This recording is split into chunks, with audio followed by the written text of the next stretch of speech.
All right, so I want to welcome my next guest on the podcast. You can see her there on the screen. Actually, I think I'm supposed to point this way when I'm looking on Zoom.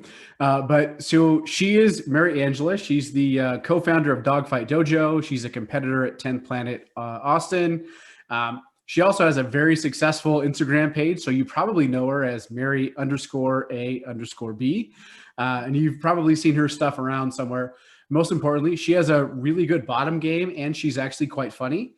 So I'm really excited to have her on the show. Thank you for coming on, Mary. Awesome. I'm glad to be here. All And also, right. So you find me funny. so I have a really important question. Uh-huh. And for everyone that doesn't train at 10th Planet, we have the same question. Is it harder to learn the actual moves and what your body's supposed to do? Or is it harder to learn the names of, I'm going to go New York to close side to back end to flip over to all of that stuff? Which one is harder? Probably the names for sure. There's a lot of things I can do that I'm like cannot remember the name to save my life. If you know the story behind the name, which some of the coaches do, they know the story. That helps me. But yeah, the names is sometimes harder than the move. Yeah, and it sounds funny, like to those of us that aren't 10th Planet guys, right? Like we're like, oh yeah, we kind of make fun of all of the different names for all the different I've seen moves, the names. right? But it's kind of the same thing. Like when they start talking about like the Japanese names for, I have no idea what the Japanese name is Oh yeah, for a Kimura or a Ashigarami or a whatever. I don't know. yeah, for sure. I I wish I could just call it what I want to call it. But Craig, it's like hey, I threw my leg over this dude's face and now I'm like smashing him and holding his wrist like this. Like that's a much better name. yes, exactly. Describe it like sometimes there's been times in competition, especially earlier on, where I'll have a coach who yells something like, what would they say? Omaha, Omaha. And I was like, I looked straight at him. I was like, right foot where? Left foot where? Like, I'm going to need a breakdown because I don't know the name yet. Knowing the names definitely helps, of course. But I've definitely asked in the middle of competition for a breakdown. I need a breakdown. I think it's partly right because like the Brazilians have an advantage. So like when they're speaking Portuguese to each other, they kind of know what they're doing. But then when they talk to us, we're like, yeah, I don't know what that is, bro. So yeah, I it's kind of agree. it's a way for Eddie to kind of create his own language. Yeah, absolutely. I mean, I do think it's a smart thing. Some of the moves look very similar to me, but again, and so you don't understand why they're called different things. And sometimes they're a noun, and sometimes it's a verb. I'm trying to think of one specific. This happened in class the other day. We're like, well, we're using the name of this as a noun. It's not just the position; it's the action. So um, anyway, it's can be confusing for sure. All right, so let's take a step back a little bit. So, how did you originally get into jiu-jitsu?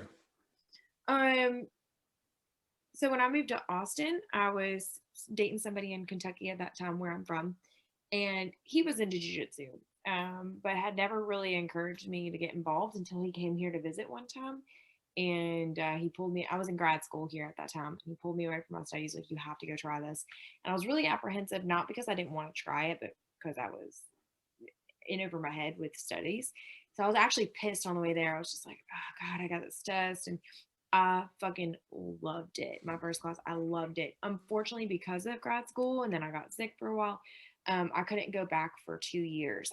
But as soon as I graduated, I went back and uh, I didn't even apply for a job for 3 months. I just did jujitsu. I went and I would go like 3 hours a day. I loved it. I couldn't That's wait to awesome. get back. So yeah, it was just some guy I dated in the past introduced it to me here at 10th Planet, and I went and I just started going. I love the environment and I love the sport.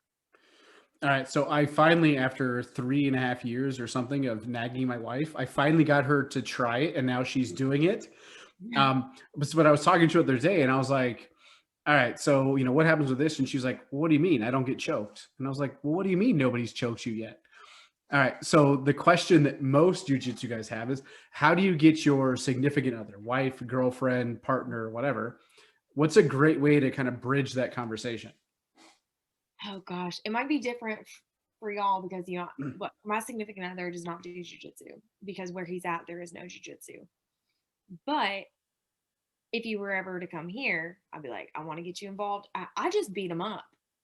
And then he wants to go, like he's a Yeah. lot bigger than me. He was a baseball player, but the fact that I can still, I don't know why I'm doing karate here, but Yeah, the fact that I can still, get him in a triangle or hit an arm bar or catch something on his heel, he's like, what the fuck?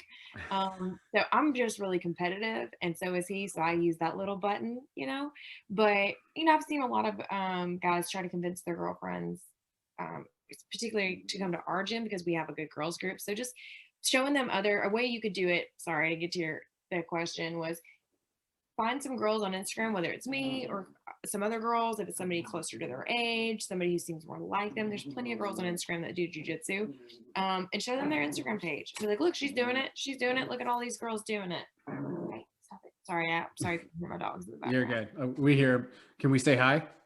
Yeah, they like to do. These are two of them. Hillary, come here. Oh, we got another one coming up too. She's laying down. She's a little hot, but she's my chocolate lab. She'll come over later. But this is Cowboy and this is Demi, and they fight all day. They wrestle all day. But that's what I would do. I've had a couple guy friends tell me that they've used my Instagram to encourage some of their female friends, not necessarily a significant other, to come try it and see, like, look, this chick's doing it. Like, you can do it. You could talk about it as self-defense and talk about it being good for your marriage, because it is. It is, or it will be. Yeah. No, I know. So my daughter actually. So my daughter is 5.5, almost 6 now. She's actually the one that got me into jujitsu, Oh yeah. because my wife was like, "Hey, there's a jujitsu school, and I want to take her because my daughter has a ton of energy." And I was like, "Yeah, that seems awesome." And then she started doing it. I started doing it, and I told my wife, I was like, "Look, you want our daughter to be able to protect herself. Why shouldn't you be able to protect yourself as well, right?" And Do it I in a family affair y'all can do together. exactly, and eventually, so the deal is, I never get to go to class with her ever, um, but eventually, I want to choke her a little, right? Like not a lot, just like a little choke. I feel like every significant other wants to try it a little. Yeah, and like I'm okay. She wants to choke me. I probably most of the time deserve to be choked, so I'm fine with that. You're like, I'm on board for the record. All right, so I get a question. So you're based in Texas, and if you're paying attention to what's happening in the world, folks know that Texas is a little more loose than most other places. We talk about training and interacting with actual real people and all that kind of stuff. So, what's training been like during the Rona? Okay, so you mean loose during all this. First of all, Austin is very different than the rest of Texas. Most of Texas is pretty conservative. Mm-hmm. Austin is pretty liberal. But it's still, I think, during most of this time, they have been probably less strict than everywhere else. If they get too loud, you let me know. I'll just keep throwing stuff at them. But I had a great time during lockdown, to be honest. I don't mean that in like a braggy way or to overlook other people's misfortunes and hardships. But during original lockdown for us, which was like mid-March to May, or the only lockdown we've had, mid-March to May. Yeah. After it went from like only 10 people in a group to like it's shut down. That's how the Dogfight Dojo started. I had my coach Gabe Tuttle and then a couple teammates move in with me, one which already had been living with me. So we had 6 people in my house, and we threw some mats down in the garage, and I got trained under a black belt every day with just a couple other people. Sometimes 3 of us were in the class, sometimes 2, sometimes all 6. And it was basically like a little private lesson every day, which was amazing. And we did Viking Ninja, which is like a steel mace kettlebell workout every day. We did yoga every couple of days. I live on a dog park, like probably 3 acres worth of a dog park with a pond and stuff, a retention pond. So like my lockdown, I wish I could go back. I wish I could rewatch Tiger King, go back to that training, because I leveled up during that time, and we just had a real positive growth mindset.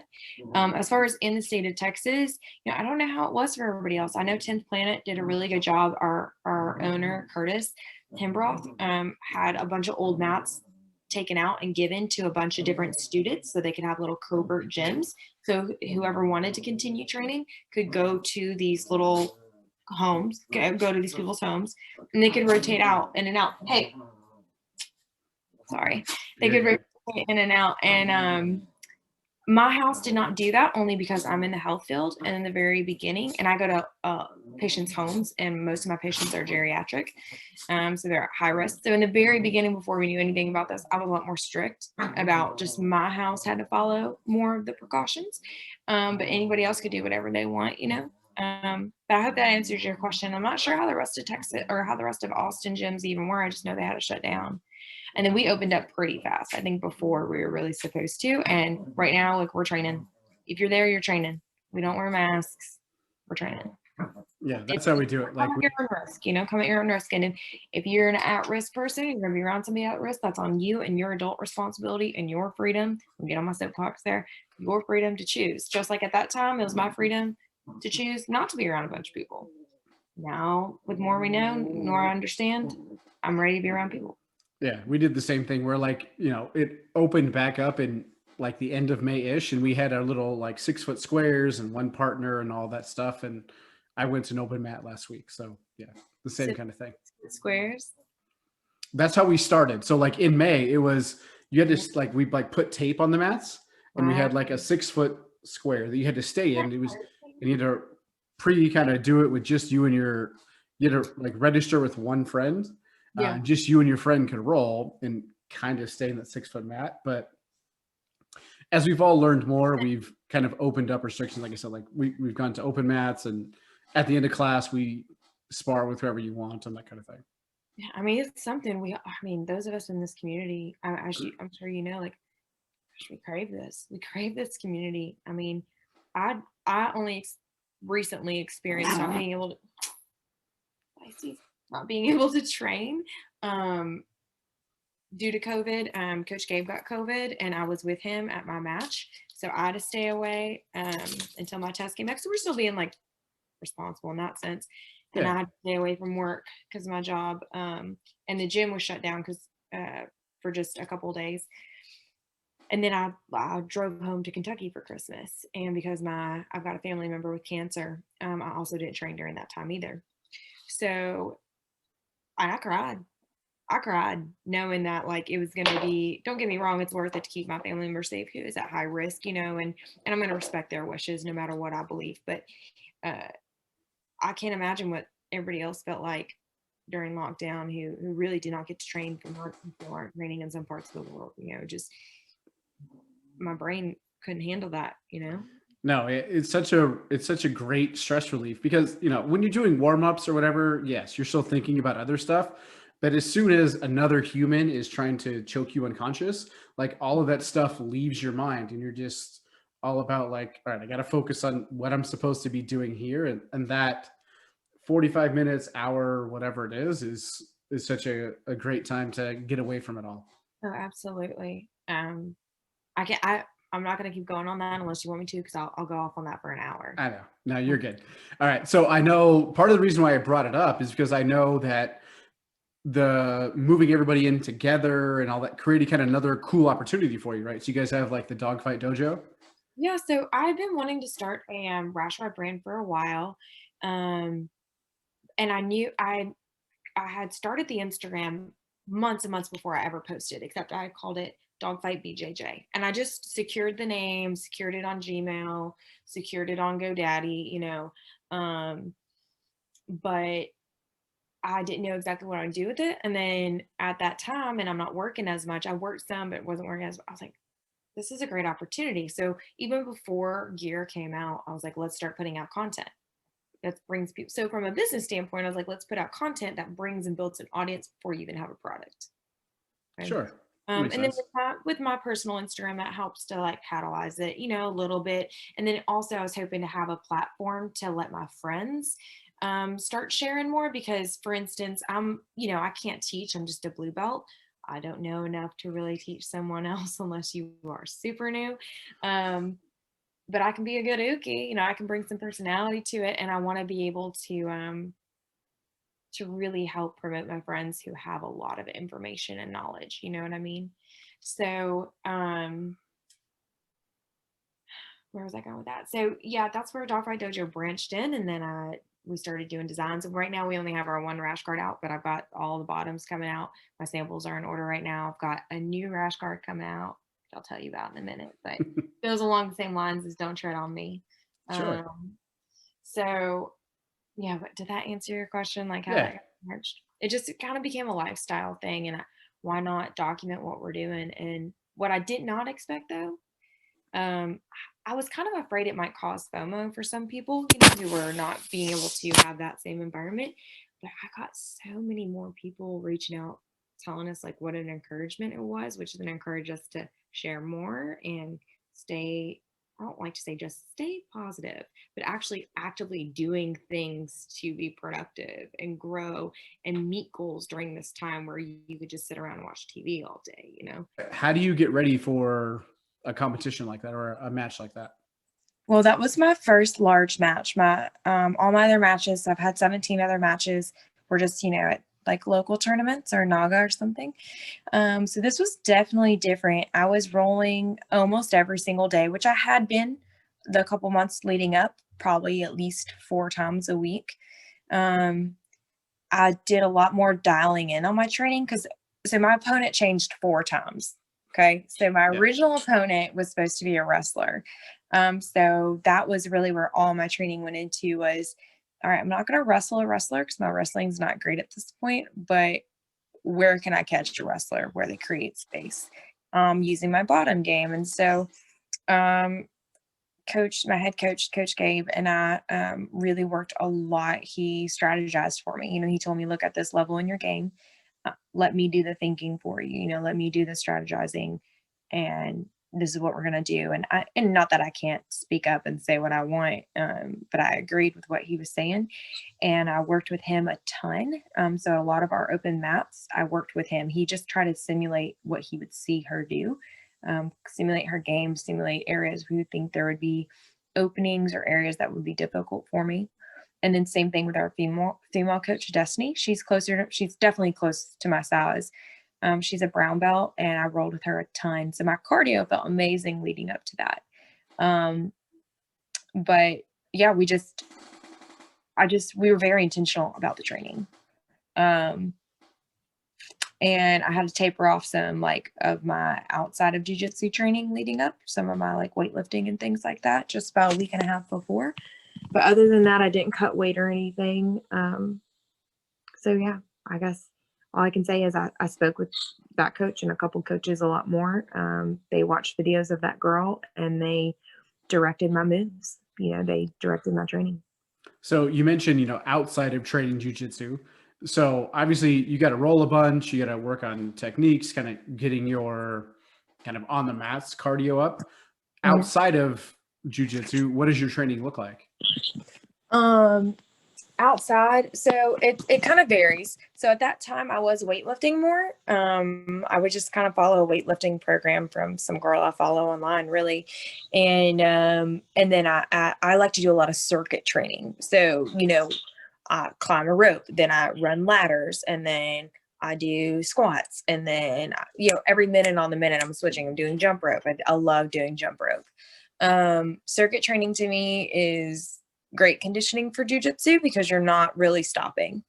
You're going. It's a big mental push to make sure that you keep going even when you're tired.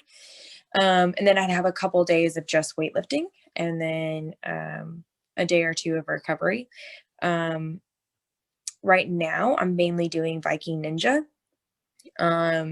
which is steel mace and kettlebells and very functional movement and body weight. So it's not as much weight at all. But I'm trying to, instead of build more muscle bulk, be more efficient in my muscle contraction, meaning sorry if you already know this, but with each muscle contraction, you recruit a certain amount of fibers, which helps increase the force of the contraction. Mm-hmm. And my goal is to make more efficient muscle contractions. So higher fiber recruitment, so that when I go in for a choke or I go in for a grip, or I put my hooks in, when I'm taking your back, my thighs are contracting, pulling tighter without necessarily more bulk. The contractions are going to be more efficient. Does that make sense? Yeah, for sure. So that's what I'm working on now. Yeah. So obviously, as you mentioned, right, you're a blue belt, you're kind of just getting into kind of the competition scene. Who are some of the grapplers that you look up to? Okay, so I do have to make a confession because I'm not just only a blue belt, but I am like new to jujitsu overall. Like I'm just 2 years in. So the girls I look up to the most are in my gym because I don't necessarily pay attention too much outside of that because there's so much I'm learning. And if that makes sense, that like Yeah. I don't know if I have time to go watch other people's games. But one girl I have watched since the very beginning because like a month in, I saw her at a competition. She was my size and she did a cartwheel Kimura, was Danielle Kelly. So I do watch her fairly often when I can. On Instagram, she's Danielle Kelly BJJ. She's very well known. She's got her black belt this past year, I believe. She's younger than me, and she's badass at it. And Of she's course, tiny, right? So she's like 110 pounds, something. So she's you're, smaller than me. Yeah, I'm 120. She's got to be. She even looks like 105. I'm not really good at looking at people know their weight, but I know she's smaller than me. At that time when I started jujitsu, though, I was about 10 pounds smaller than I am now. So I was in that like straw weight division, like she is. Might be even, is that straw weight? 100, I, 115? I don't know. I mean, I'm not a lot larger than that, but I'm enough larger to where it's a number of weight divisions down. So yeah, somewhere in Yeah. the neighborhood. Yeah. But her, Jen Riviera, um, she's in the 10th planet system. She's somebody I've also been able to build like a connection and a relationship with. She doesn't go to my gym. She owns like 10th Planet Dallas, I believe. She's one of the owners there. And then she trains out of New Mexico. I could be incorrect. But she's somebody I've built a relationship with over meeting her a couple times. And her mindset is something I really, really look up to. She told me after this last tournament, and I won't forget it, aggression wins the match. And going into a tournament like that, one thing I wish I had, like a stage tournament, a super fight, I wish I'd really prepared myself for before. And I guess you don't know until you get there, is like how quick and how fast people come out of the gate. You're not easing into this role like you might at the gym. Like at the gym, we're not trying to hurt each other per se. We might ease into the role and then get going. No, when you're in a super fight, you're out for blood, you know? You're out to take this person's family out. Like, that's the mindset, And I was not prepared for that. Like I felt like it took me like 2 minutes to catch my bearings almost. Like I would love to redo that match because I do not think it like showed my talents in the least, but at the same time, that girl, she did a great job. But anyway, I'm kind of jumping, but Jen told me, aggression wins the match. And she recommended a book for me to read that I'm going to be reading to have yourself mentally prepared. And that's something I want to work on into my next matches is during live rolls, letting my partners know I'm coming at you. I'm coming at you. I'm going to come fast, not that I'm going to yank and crank and all this, my friends in the gym, but I'm going to come at you fast. No more of this easing into a roll because that did me no service, Yeah, you have to train to get ready for that kind of level of competition. And if you're just like kind of casually like pulling guard and I'll every now and then I'll kind of throw something on, like that doesn't work because your body gets used to that instead of getting your Oh, body for used sure. to like, look, we got to get after it. And so let's go for it. For sure. And like where I'm somebody in my role, like I call it catch and release rolls. I love to go super hard, like super fast. But when we get to the submission, I'll catch and release it. I'll catch it, show I have it, but I'm not going to fuck you up because we're training. Or I'm going to catch it, show control, and I'm going to say, okay, work your escape so that they can learn too, Yeah.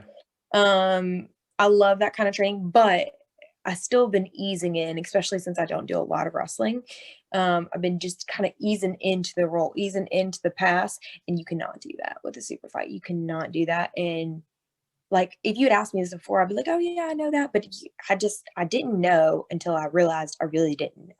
Does that make sense? Yeah, no, like I said, like you have to practice like literally as soon as like we're done with the slapping hands and pumping fists, like we're getting after it. Like I'm gonna try to choke the shit out of you.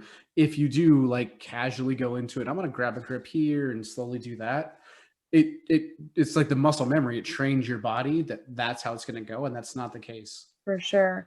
For sure. And I think it's sometimes hard to train that. I don't know how it is for the dudes, but like, girls would come in and we're serious about our training, but we ain't always trying to go 100% out there. You know, I'm also 32. I'm trying to be sustainable for my body, you know. But I got to come out the gate faster and stronger more often. But anyway, back to girls I look up to, like girls on my team too. Simran, I'm going to butcher her last name, Adeas, I believe. She's new to our team, but she's been 10th Planet. She is a badass competitor. She's somebody most recently I've really looked up to. I'm learning a lot of leg lock stuff from her. She's like one of the only girls at our gym that will really do leg locks with me. And so we'll just go at it legs, you know. And then of course, Priscilla Hembroth. She's Nogi Press on Instagram. She's probably like, she's the girl that really mentored me when I first got into 10th Planet. Took me under her wing, spent hours helping me as a new girl. So it was great. So I mentioned earlier, you're kind of like a famous BJJ kind of personality. So how did that all come about? How did you start to kind of build your following and that sort of thing? So, you know, I had an Instagram before, just regular, maybe I had 1,200 followers or something. And that girl, Priscilla, who is the person that owns 10th Planet Austin, Curtis Hembroth, it's his wife. You know, when I first started, she was like, hey, work with me after class. And I'd work with her. And then Curtis would be like, y'all get some videos. Because Priscilla was already doing that, already putting videos and warm-ups out. She's kind of like the warm-ups girl. She does all the warm-ups. And she put me in a video. And like the first time she put me in a video, like I jumped almost, I don't know, 4,000 or 5,000 overnight. Because I'm a girl in a male dominated sport, you know, like there's not a whole lot of girls out there. And she had such a big following already. It was all these people have never been exposed to me, you know, so that helps. And then I just started being consistent, making videos of what we were doing and just putting it out there. She encouraged me like, look, if you're making videos, you're going to get the reps in because you're not going to try to put something out there that's real shitty. And that's true. We've worked an hour for a video before and you learn it. You learn what you're doing, you know. She had high standards for us, especially when we're displaying the warm-ups publicly because we represent 10th Planet. So it really was just motivation to get reps in. That's how that started. And then it just kind of took off on its own, I guess. Well, I say that I've had help along the way, you know, like Supernatural Survivor Gear sponsors me. Kent Peters runs that and he's shared a ton of my stuff. Rubber Art Assassins has been a huge proponent of support for me and sharing my stuff and a bunch of other Instagrams along the way. You can't get exposed to new people unless people are sharing you, you know. So Sure. I can't act like this was like something I built on my own, but hope that answers that. Yeah. Do your teammates ever give you crap for it now that you are, you know, kind of on the higher end of followers and that sort of thing? No, there's a lot of girls on my team who've got at least a pretty healthy base of followers, you know, maybe more like 10,000. But they just don't do it as much as I do. You know, I don't mind. I hope this doesn't sound, I don't know. I don't mind being in front of the camera. It doesn't make me uncomfortable. I like to entertain people, whether that's with jujitsu or like, you know, if you follow my Instagram, you know, I like to fuck around a lot. Like I love to joke and rag on people and call out people in the comments and like that stuff is so fun to me. I like to make people laugh. So Instagram's a great way to do that, at least if you like my humor.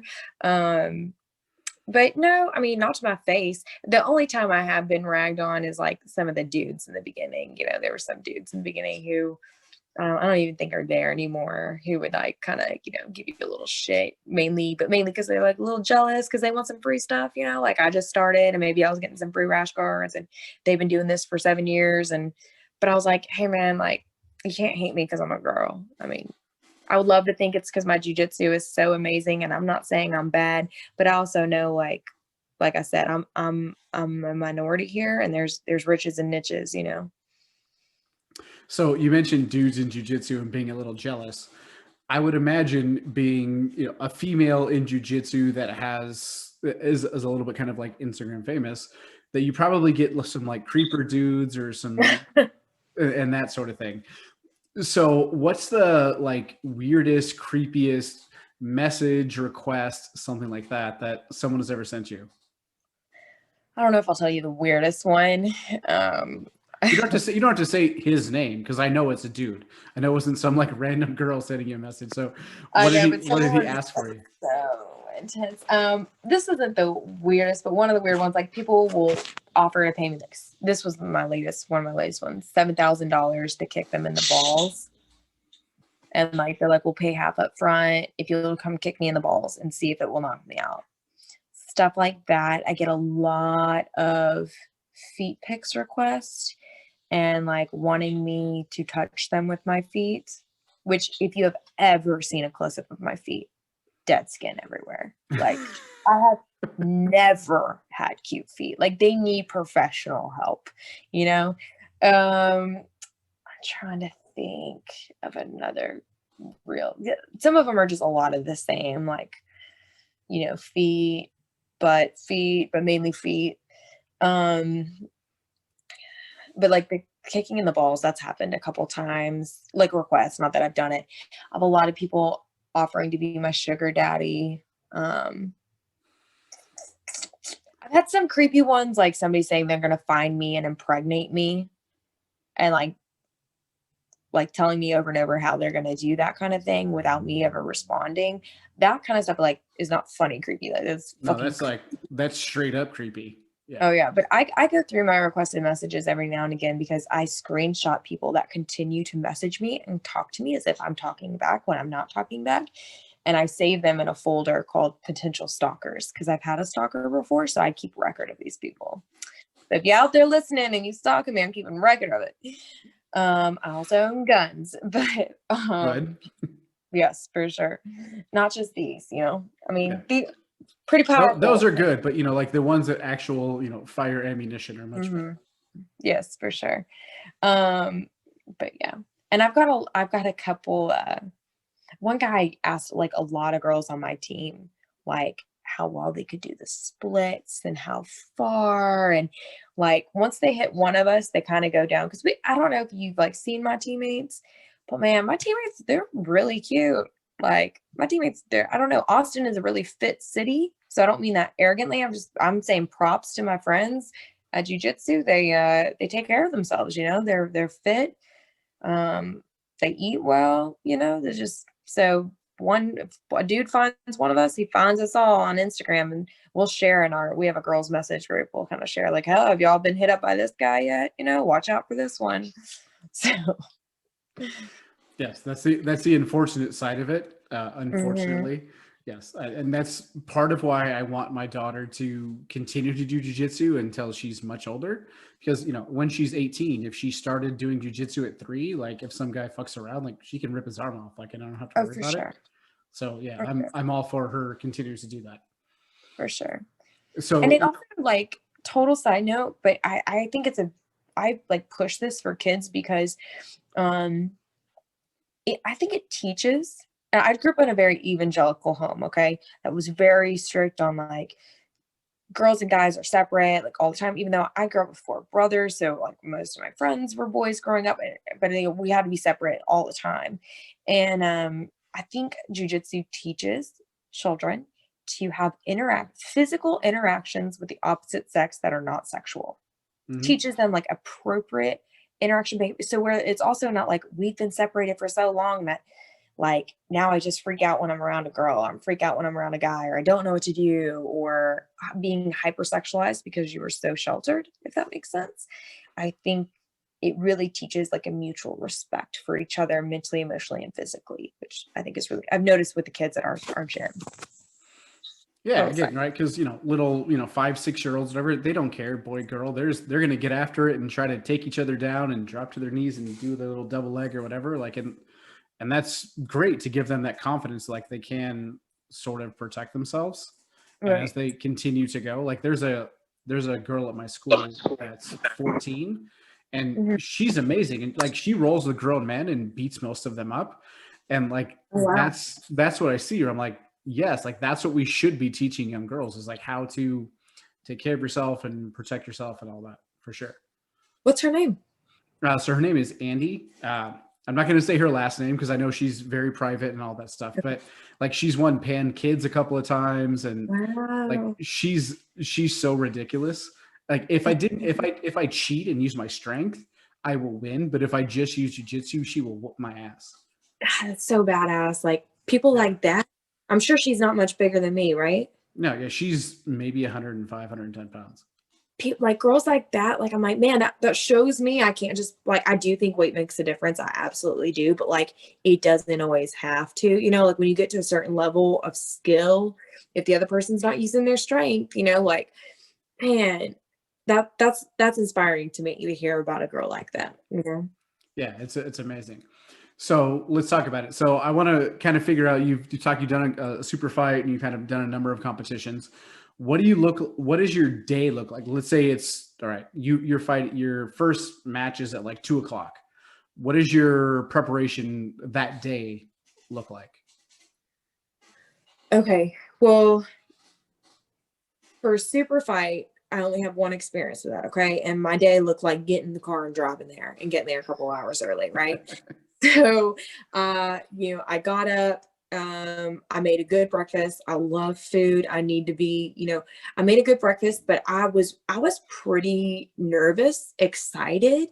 So I had a hard time keeping food down, but I know I need food to fuel me. So it was like, I made a big breakfast and I'd cut it in small portions, like eat it throughout the morning and throughout the day. Cause my stomach I didn't expect to be that like excited, I guess.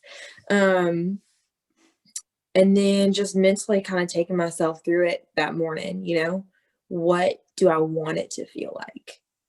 Man, I read this quote not long before my match, and I can't remember it off the top of my head, but it's it it was on the lines of keeping your mindset on what you want. Don't even go to the other part. Keep your mindset on what you want. So even though my match did not go the way I wanted, I practiced keeping my mind there. So were you like doing like visualization, like literally like seeing the ref kind of raise your hand at the end and that sort of thing? I did do that a couple of times, but I mainly wanted to visualize how it would feel to step out onto the mat, that initial moment, which I was totally wrong about, by the way. And sign up to anybody else doing a super fight. Don't just stay in the back and watch it on the TV. Go out, see the environment that you're fighting in. Because I didn't. I saw it on the TV, made everything look like it was floor level, like all the people watching were at floor level. No, it was not the case. I was on a stage, lights, people were all over, like not on the same level as me. Definitely go out and check it first. And then the other thing I visualized was also the moment that I was going to be dead tired. That if the match goes full, that's going to happen. Just like I used to be a track runner, and on the second curve of 400, I would hit that wall. And what do you do when you hit that wall? That's what I focused on a lot. And that is something I think that helped me. And I don't know if you saw the match, but that girl, she did a great job. She really shut down my inversion game and stuff. But every time we had a reset and stand back up, my cardio was up. I was ready to go. I was moving, She may have won that, but I felt like cardio wise, I was good to go. So anyway, I think about the moment that's going to be the worst and the initial moment normally, and how am I going to battle through that? Yeah, that makes sense.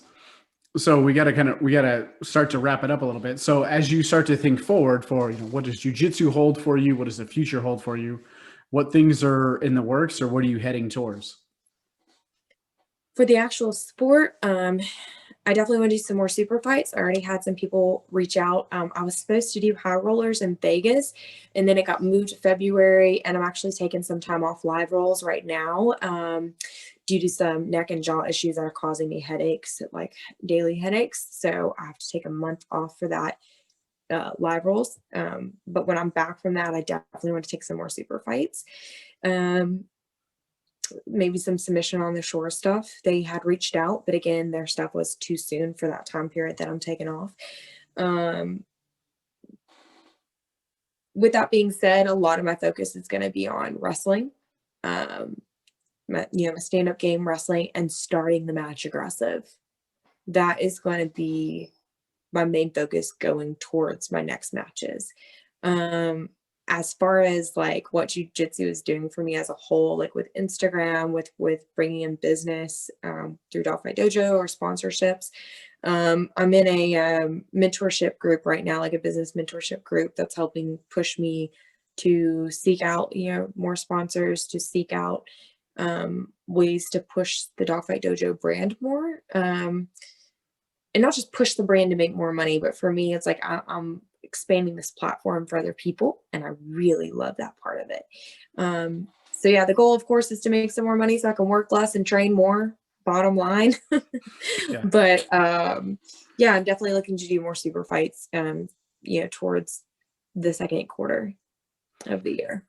All right. So for those that want to reach out to you, follow you, all that kind of stuff, where should they connect?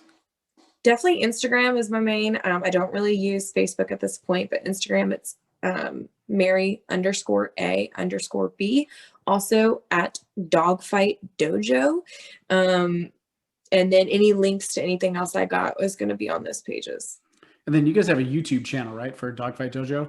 Yes, it is at the very minimal at this point. I actually just filmed for it today. I have a film crew now. Just started with that a couple weeks ago. We filmed last week. Those things are in the works. They're being edited, and we'll start having a lot of content put up on YouTube. But right now, it's just some stuff from our Instagram, but still feel free to go check it out. Yeah, and it's not necessarily like instructionals. It's just you guys kind of rolling, doing different positions. No, and right now, submissions. the stuff that will be on there and some of the stuff that's on there right now, like I have a video with Brandon McCarran, 10th Planet Black Belt. I've got Kyle Bame on there. He's one of the last people that fought Gordon Ryan. I've got some with Destiny Word on there. They're instructionals. I'm just not the instructor. I am the uke or uke. Awesome. Cool. Well, Mary, I really appreciate you coming on. Uh-huh. And yeah, again, thank you for coming on. I really appreciate it. And you guys go check her out. So Mary_A_B on Instagram, Yes. or Dogfight Jojo. She is awesome, and she's actually pretty funny. She totally makes fun of herself on her Instagram and has a good time out there. So check her out. For sure. Thank you, Eric. Nice to meet you. You too. Thanks, Mary.